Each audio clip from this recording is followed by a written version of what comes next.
Alright, let's start wiring some things. I like to start with my grounds because I'm an electrician and I don't know any better. We always do grounds, neutrals, then hots in the electrical world. So I gotta look at all the things that actually need grounds, which is that pretty little symbol right there. Or the little rake for chassis ground. Either way, we're grounding everything, so just trying to get an inventory of all the things I need to run my ground wires to. They're all going to go back to that green ground terminal block. Even my Ethernet switch has a chassis ground, which I'm sure has something to do with the comms, but it's double insulated, so that kind of surprised me. And then we got a few grounds down at the bottom for our UPS and our UPS receptacle. But yeah, just start slinging some green wire on here. I am using all green MTW or machine tool wire. That's what I like to use for my panels. It's higher strand. Doesn't have the memory of CHHN, doesn't have the thermoplastic.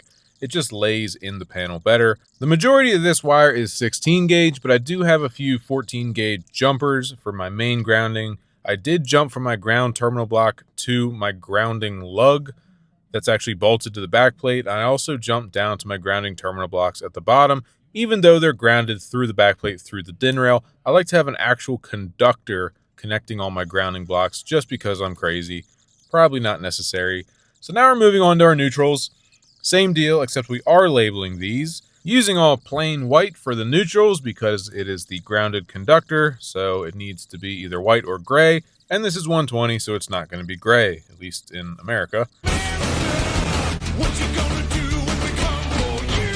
Normally you'd be working off a diagram, so you could just check the diagram for everything that needs a neutral, but I'm just going off my brain because the only diagram I have is on the whiteboard, and I've already changed that in my brain a little bit. So an easy way to think of what needs to get a neutral is anything that's AC and uses power is going to get a neutral by default, such as a relay coil, power supply, UPS, a light. Anything that draws current is going to need some kind of return path, and the neutral in our case is the return path for all of our 120 circuits. So everything like that will get a neutral. Moving on to our hots or our 120 volt circuits, we are using black for one of them, we're going to use red for another one, and we're going to use blue for the third one. I know that's not common. Normally blue is your 24 volt in control circuits, but I like to get crazy because we're working off our own rules here. So in this case, we're using black, red, blue, once again, as if we're a regular electrician, because that is the regular 12208 colors in commercial. So anything black, red, or blue in this panel will be 120 volts, which is actually going to mess me up a little bit because I'm used to blue being 24, but I had to be different, so it is what it is. Let me know in the comments if you're a regular day-to-day panel builder how you start with your panels. Do you do grounds, neutrals, then hots, or do you just follow your ladder diagram down? Or do you go top to bottom in the panel, left to right? I don't know. Let me know, because I'm not an everyday panel builder, so I just kind of do whatever feels right. And this felt right. That's gross. I love it. Moving on to our 24 volt circuits, and in our case, this will be purple for the positive and white with a blue stripe for the negative. I know it should be white with a purple stripe, but good luck finding that. So we're doing purple and white with a blue stripe, which is also going to mess me up, but I have accepted my fate. So anyway, all our purples going in from our power supplies. These terminal blocks down here are kind of the main distribution for all the 24 volt circuits. They're all in one breaker, but I got plenty of room to jump to all the different devices that need 24 volt DC. As you can see, I'm feeding the tops of all my fuse holders with 24 volts DC. I could jump from fuse holder to fuse holder.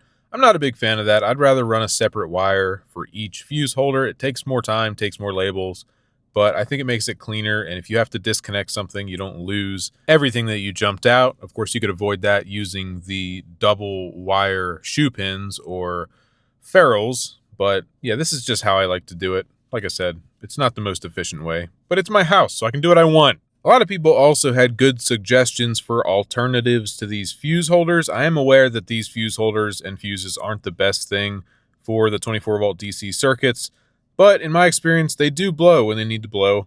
There were a lot of good circuit breaker suggestions that take up the same amount of room, so I will look into that. I could always switch them out. Here I am wiring all the inputs for the PLC. Unfortunately, my camera was not cooperating, so we are looking through a drunk man's eyes, apparently. But anyway, These are digital inputs, so basically we're sending 24 volts out to a device, and the device is always basically just a switch when it comes to inputs. It's just something that manipulates that 24 volts and sends it back as an input. So that could be a switch, it could be a relay contact, it could be a push button, something that breaks or makes that 24 volt and sends it back to the PLC as a 1 or a 0, basically on or off. That's your digital inputs. I have them all going down to these terminal blocks. This will be all the terminal blocks for the digital inputs that actually are on the chassis of the PLC, not a expansion card. The bottom row or the back row of terminal blocks is all just 24 volts jumped together, and then the top is all your individual inputs. This PLC, I believe, has 14 inputs built into the chassis, including it goes 0 to 13, I believe. So that's how many terminal blocks we will start with. And I like to use the terminal blocks because then you can transition to your field wiring, aka any wire that leaves the cabinet, and that might be a larger wire or it might be a stiffer wire. So I don't want to run them directly into the PLC. I'd rather run them into a terminal block that can accept a wider range of wires. So now we're doing our outputs. These are technically, I think they're relay outputs according to Alan Bradley, but they're kind of configured in a strange way. So you have like one common for every few outputs, which I wouldn't consider a relay output unless it's a separate common for each relay. But essentially, it's the opposite of the input. The PLC is telling something in the field to do something. The PLC is turning the circuit on or off, depending on if you give it a 1 or a 0. That's always what your digital means. It's just on-off, not a varying value. But in this case, we're going to go to relays with each of our relay outputs, which you might be thinking, well, if it's a relay output, why are you going to a relay? I don't understand. I don't know what's going on here. These extra relays are just isolating us from the field wiring. That way we don't burn up a relay in the PLC. If something has an overcurrent situation, we burn up one of these relays, which is a lot easier to replace and a lot cheaper to replace. They also give us the option to bypass the output by flipping the switch up or pull it out completely and disable the output. So it's nice to have that manual override by using those relays. That's most of our backplate wiring done, except the stuff that has to connect to the cabinet itself.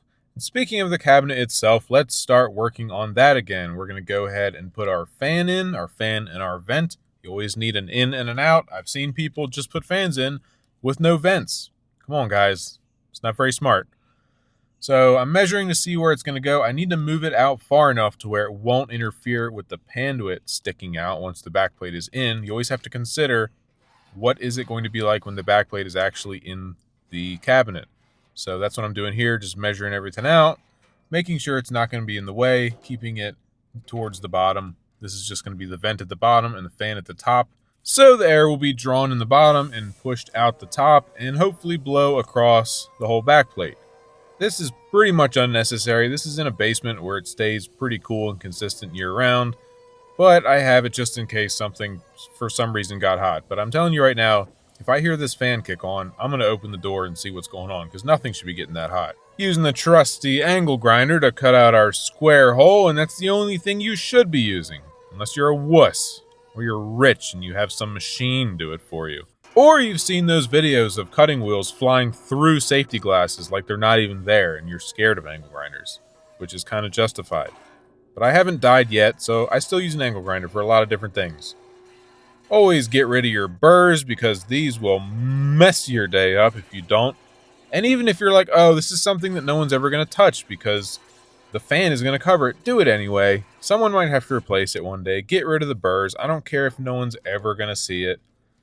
These fans actually press in. They have these little tabs that hold them in, which I ended up ignoring because one of my holes wasn't very good. But if you do get your hole perfect, you don't have to screw them in. You can just push them in. They have these little plastic, I guess, teeth that hold onto the edge. But when I did the top hole, I made it too loose, so I ended up drilling out the little holes for the screws and drilling and tapping holes in the cabinet to hold the fan in properly. I did drill and tap every hole that I put in the cabinet for a screw. That way, the screw kind of acted like a stud once it was inside the cabinet, and I didn't have to put a screwdriver on the other end. It actually did make it a lot easier. So every time you see me put a screw in the outside of this cabinet, the hole is drilled and tapped. So in a perfect world, I'd be using a stud welder for all this, but as I've complained about in many of my other videos, I do not have a stud welder. I really just need to buy one and quit complaining. You like that? Huh? You like that?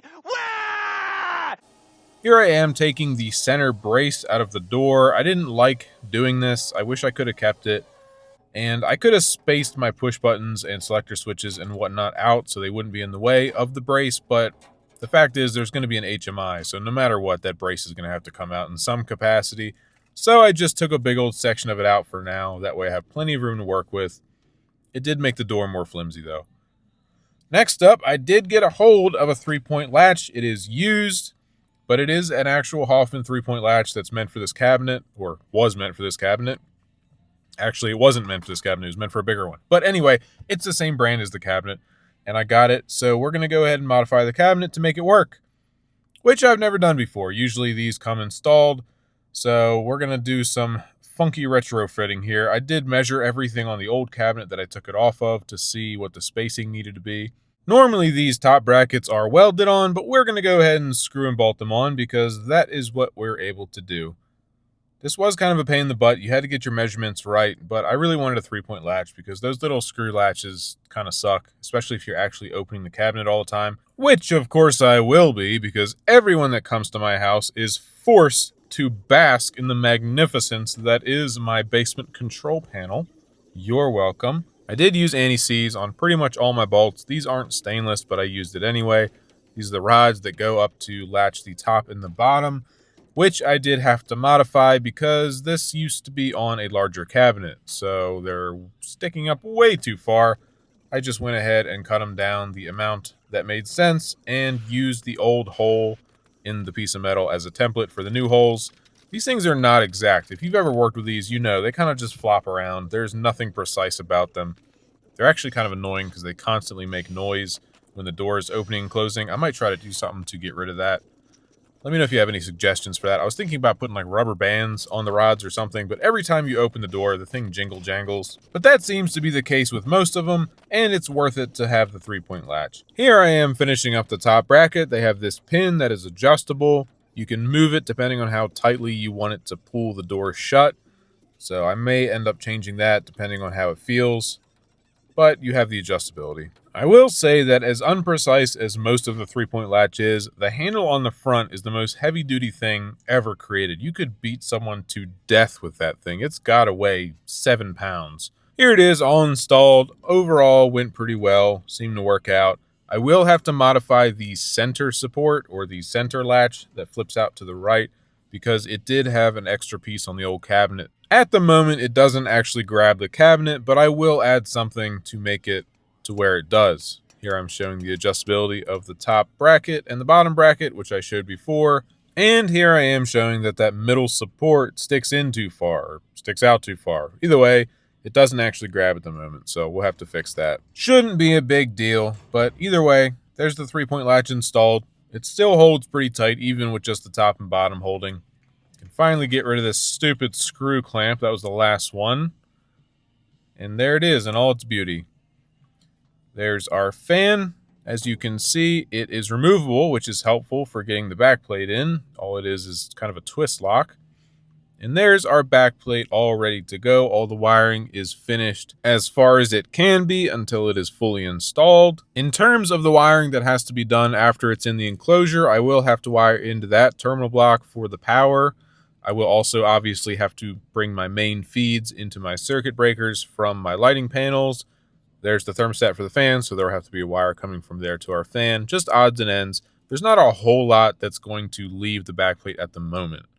There's our million screws holding everything on. I just thought that was amusing. It's always fun to see how many screws you ended up using after you're done, because usually you don't see it until you're done. And now I just have to pick this beast up and get it in the enclosure. It's another thing that's always amazing is how heavy these things get. You'd be surprised at how much all those little components and wiring add up in terms of weight. I mean, we're not putting a VFD in here. This thing should not weigh this much, but it's definitely heavy, and it's always awkward to get it into. You got to pick it up onto the studs inside the enclosure, so sometimes you smash your fingers, but obviously we're not working in a shop with an overhead crane where we could just put the whole thing on its back and place it in that way. But I manhandled it in there, so now we're just going to go ahead and goop up our studs, put our nuts on, and backplate is installed. Make sure you at least get the top nuts on before you walk away, because this thing will crush you while you're not looking. Now that it's in there, we can go ahead and pop our fan back in because it is no longer in the way. And as you can see, I did space it out from the panduit like I was saying before. That's why I spaced it out that far, because I didn't want it blowing directly into the panduit, because it'll just be a giant dust collector. There is a door switch for our light. For our lighting, we actually are going to use tape light and a transformer. I know I could just use the power supply in the cabinet probably, but I used a separate lighting power supply for our tape light. This is the first time I'm using tape light in a cabinet because it's at my house, so I can, but we'll see how it turns out. So let's go ahead and get this door switch installed. I wanted to be fancy and use a door switch because it's always fun to watch it turn on. I've seen some integrators start using motion sensors in their cabinet. I'm not a huge fan of that. I mean, it works fine, but for some reason, I don't want it to turn off ever. I just want it to be on as long as that door is open. I don't know what it is. I just don't like to see it shut off after whatever the time is. So we're using a door switch. It's got these little white spacers. I ended up taking these off because it put the switch in a bad place. I think in some cabinets it makes more sense. I didn't read any of the directions. I just started putting this thing in.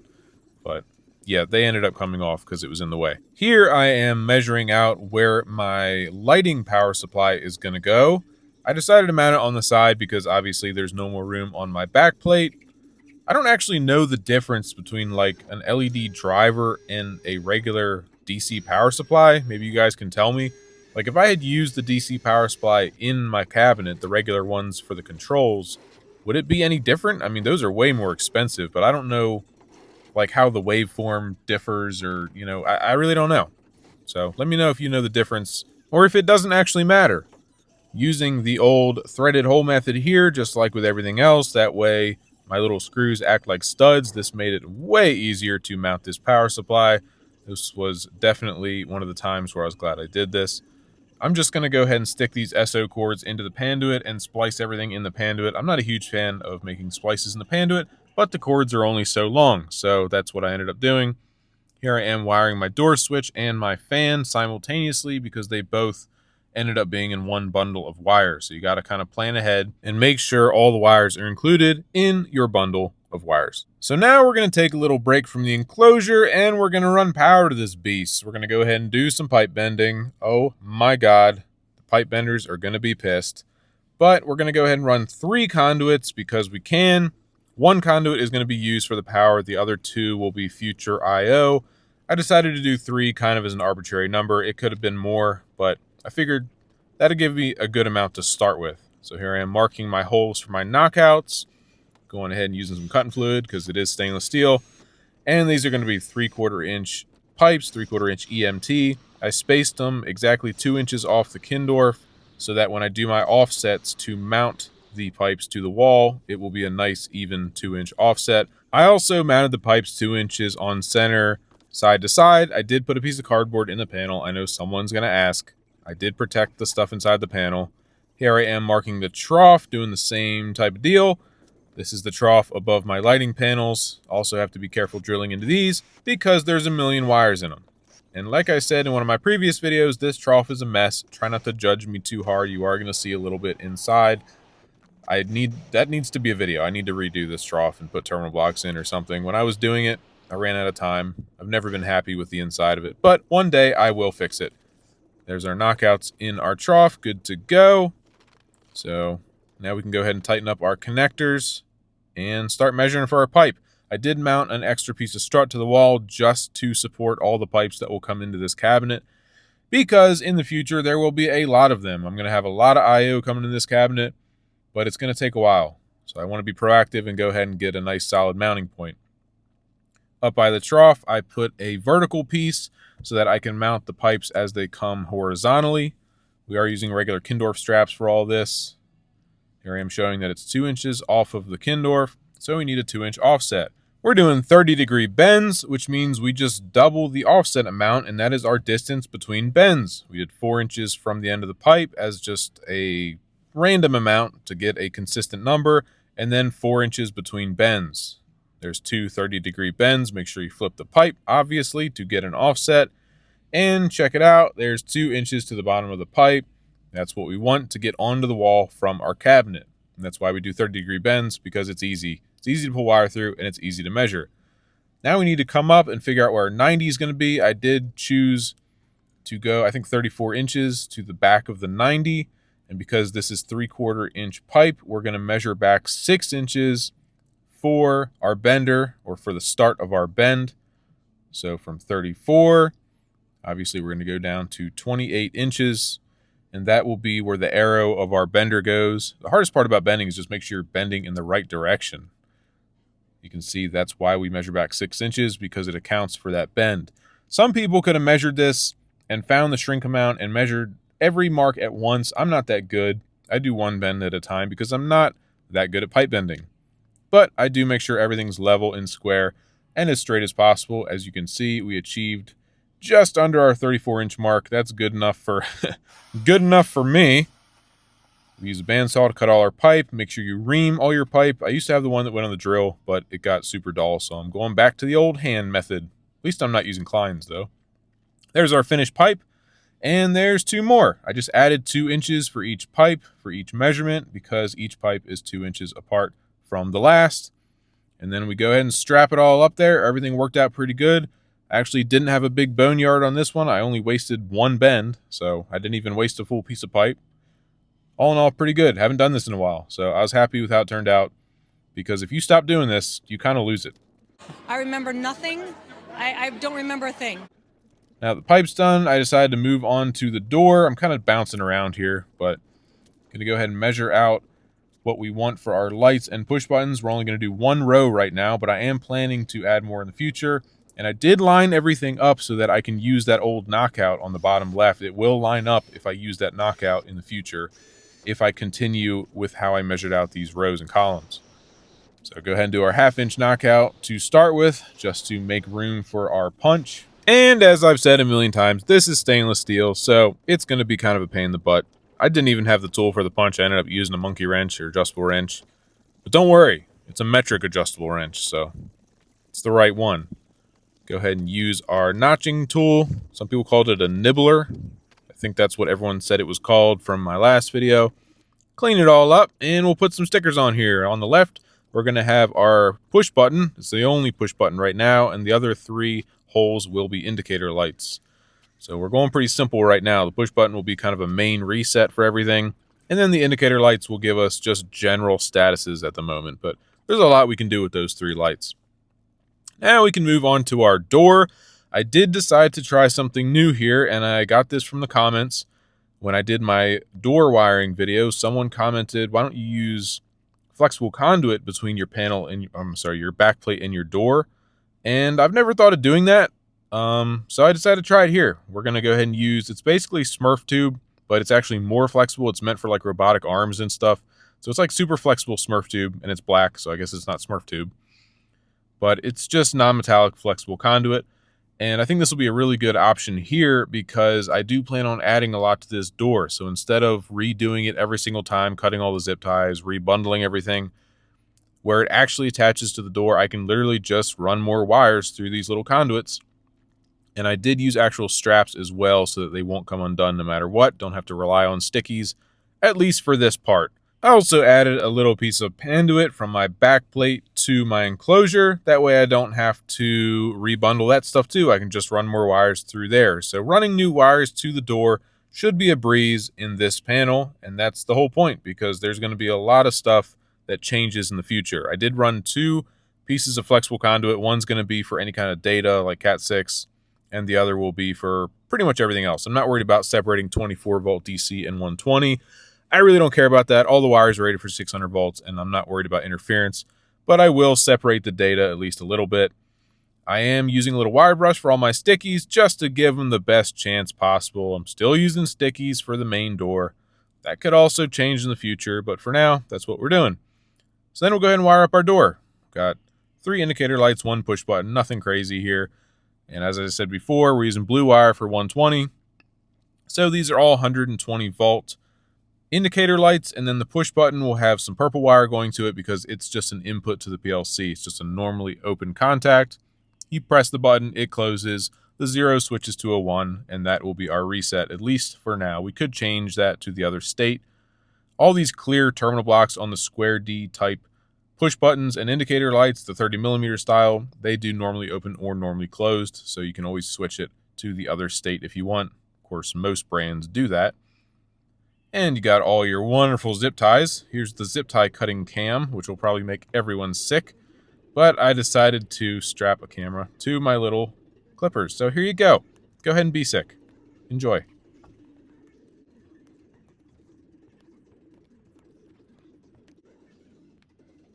Oh, thank God that's over. Okay, let's go ahead and run our power from our lighting panels to our control panel. Go ahead and put some bushings on our conduits. They don't really need it, but I'm trying to make it a habit to do that all the time. I didn't do it when I wired the house. These wires will be fine, but overkill is always the best kill. What? So once our bushings are on, go ahead and grab our fish tape. This is fiberglass fish tape, but the end is still metal, so doesn't mean you're safe. You can still blow things up. You just probably won't blow yourself up. Push it in from our trough to our control panel, and then we will pull the wire from there. We're going to go ahead and pull 2 circuits. It'll be a red, a black, 2 whites because we're doing separate neutrals. We're not sharing a neutral, and a single ground. We will share the ground. So that's going to be 220-volt circuits with dedicated neutrals. We're not using multi-circuits. This isn't 1985. Go ahead and pull that through. This is stranded, which is great to pull, but horrible to organize. Now that the wires have been pulled into the control panel, I'm going to hook them up because it's always better to hook up the end furthest from the power first. You should always work your way back to the power, or back to what's actually hot. So we'll start with the control panel, and then I'll work our way back to the lighting panels where the power is actually on. Got our ground, our 2 neutrals, and our 2 hots. The 2 hots will land on the 2 circuit breakers. That 3rd breaker is for the UPS, if anyone forgot. And then we have terminal blocks already prepared for the neutrals. Using shoe pins, even though it's THHN. Try to do that with everything. Or ferrules. I know some people call them ferrules. I don't know why I call them shoe pins, but that's just how I learned. And everything will get a heat shrink label as well.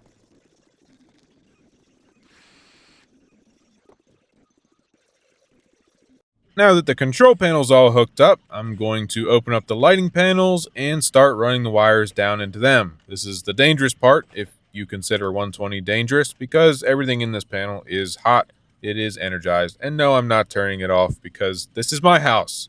There is no OSHA here. I actually already had a breaker dedicated to the controls back when I wired the house originally, but then I ended up using 2 circuits, and it didn't make sense in the panel schedule to use that breaker that I already had designated for it. So, long story short, I'm going to add 2 new breakers on the bottom left just for this control panel. And to all the people that despise zip ties and say, oh, you're just going to have to cut them and everything's going to be a mess once you modify something, here I am, cutting the zip ties and then reinstalling them. This is all you got to do.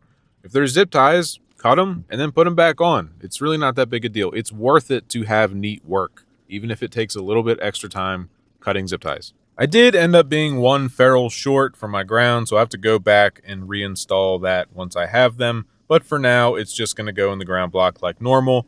And then we have our red and our black going on to brand new 15 amp breakers. This isn't commercial, so we can actually do 15 amp. It doesn't all have to be 20 amp. And that stupid surge suppressor kept trying to pop out. I got to fix that. But I am phasing this correctly. This is the actual black and red phase, if you want to call it a phase, since it's just split phase 240. But it does correspond, just like everything else in this house. Now we can reinstall our panel cover after knocking out the extra spots for the new circuit breakers. And I will have to relabel this panel schedule because that will drive me nuts not having it labeled. Going back to our control panel, let's cut some covers for this panduit. This is the fun part, this is the home stretch. I always enjoy this part because it means you're almost done. It's an easy step, and you get to cover up all your garbage wiring within the panduit, which I know some people are really good at actually organizing wires within the panduit, but I'll be honest with you, like, that's what I think panduit is for. It's there to hide the garbage. Like, if I want to make it neat, then I'll just have exposed wiring. But if I have panduit, it's just getting thrown in there. I'm not too worried about it. But God bless the people who actually organize it. I mean, good for you. Got all our covers measured and cut. I did use the bandsaw, and then I used a razor knife because the bandsaw wasn't quite big enough. So that's all closed up. Let's go ahead and turn our circuit breakers on. Nice. Nothing blew up, at least as far as I could tell. And there's the 2 spots that will have to be relabeled in our panel schedule. Got to open that document back up. So let's go ahead and turn some stuff on. Got our first circuit breaker here for our first circuit. We got our fuses out, so a lot of the 24 volt will not actually go to our devices. For now anyway, we're just turning on the 120. Nope, nothing happened there. The really smart people know why. And nothing happened there. Like I said, you'll know why. But we got power there. So there's our lights on for the first time. They're looking good. As you can see, one of our relays is out. And that is because we have no UPS. That is why the first 2 circuit breakers didn't do anything. But we can solve that real quick. We'll just plug it in until we have a UPS. All the industrial guys have done that a million times. And now all 3 of our power relays are lit, which means all is good in the hood. There's our lights. I think they turned out really well. I would never do this in an industrial setting, but it actually does give you really even light. Here's how I hooked that up. I didn't show that before. It's just a little terminal block. I utilized some of the screws that were already coming through the panel. And there's our door switch working properly. Yeah, I'm really happy with this light. I mean, it lights everything up really well. And then there it all is, all wired up. Got our grounding, our circuit breakers, distribution of the 120, our power relays, power supplies, redundancy module. I still got to hook up that buffer module properly. There's all our 24 volt distribution. I got to get fuses for everything. There's our thermostat for our fan. Let's see if that works. Crank it down. Come on. Oh, there we go. So that works. Like I said, that's probably never going to turn on, but at least we know it works. There's our PLC, all lonely with no expansion cards, but plenty of room for them. Ethernet switch is also not powered up yet. Our input terminal blocks, we have only 1 input wired at the moment. That is our reset push button. And we will also be adding a power alarm that is internal to the cabinet. All our UPS stuff ready for a UPS once I get one. And then our output relays, we have 3 outputs wired at the moment. And that's our 3 lights. I put the red on the normally closed. That way, if something goes wrong, a wire breaks, something fails, it will light up. But for now, I'm just going to pull that relay because I don't want the red light on all the time. And I have no program at the moment. So that's going to be the solution for that. And a good example of why I like having those separate relays. Here's our door, all nice and neat, at least by my standard. Pretty happy with how this turned out. All wired up. Everything straight, everything level, everything even. And there's the whole cabinet. Looking good. There's a lot of room for expansion, and a lot will change over time. But overall, I'm very happy with how it all turned out. If anyone was worried, it is UL listed. You can see it right there, so we know it's safe. No worries there. Our push to test does work. All good in the hood. There you go. If anyone's wondering how push to test light works, it's pretty simple. That's why these indicator lights have these actual contact blocks on the back. That's the white, or the clear part. Sorry, the white part is the light itself. And they have these jumpers pre-installed because they're meant to be push to test push buttons. So basically, when you push the button, it connects power, constant power, to the light. And when you let go, it connects whatever circuit illuminates the light to the light. So it's a pretty simple system. A lot of people struggle when they first start with how those work. But that's why I have that redundant 120 on the top. That's our constant power for our push to test. And then the bottom wire says green light because that is the wire that feeds the green light. And then depending on if you push it or not, that is how it decides what gives power to the light. And then you have your neutral for the light because it uses power. So pretty basic, pretty simple. Not a great explanation, but there you go. That's pretty much standard as far as I'm concerned. I think every light should be pushed to test. That way there's no question on if your bulb burned out. These are LED bulbs, by the way. And there's our door switch working. That never gets old. I could do that all day. So that's it for this part. I'm sure it was probably way too long and you're sick of my voice. Let me know if you want me to do shorter parts in the future. This is the longest video I've ever made. I will be adding an HMI. I will be adding data to this cabinet over to my so-called data rack. Happy with how the pipe turned out. Pretty happy with how the panel is coming so far. So I'll see you on the next one. Bye.